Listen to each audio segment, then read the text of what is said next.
Hi everybody, I'm Cullen McGough and I'm here with Chewonki farm manager Megan Phillips. And Megan, where are we?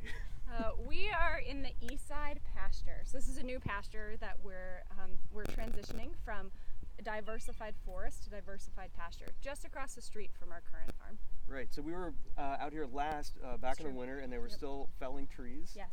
And what's this stage that we're at right now? Yeah, so all of the trees are down and off. We sold those for lumber and for pulp. And now we're in the process of subsoiling. So at this stage, we could have chosen to have individual stumps pulled. Instead, we chose to have a piece of equipment called a subsoiler come in and drive over the whole of this, grinding the top 4 inches of the soil. So they're just incorporating all of the chips, stumps, and other carbon material into the soil, which is going to help prevent erosion on this newly opened up land. And is that what we're hearing right now, the subsoiler? That's it, yeah, they just fired it up, yeah. So how long is it going to take them to actually turn over that top 4 inches of soil? So we've got about 11 acres out here, and it's taking a total of about 6 days of work to do all of that. And then what happens next? Yeah, so then the next step in the process is to amend. So we'll ultimately be doing some soil tests out here to figure out what the soil is lacking in order to be good pasture.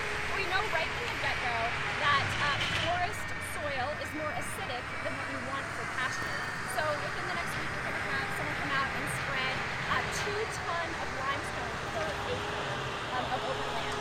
So we're going to have it limed, and then we'll seed it. We're going to seed it with 3 different things over the course of the summer. A seeding of oats, another seeding of oats, and then a 3rd seeding of grass. So we're trying to change the biology of the soil from forest-like biology to pasture biology over the course of the next 2 months. And so will there be animals on the pasture this year? No, we're going to let it just focus on good, strong photosynthesis in order to get good root development, and then it will overwinter, and then next spring, cows and sheep will be on there. That's exciting. So we'll check back in a couple months and see how the grass is growing. That sounds great. Thanks, Megan. Yeah, thank you.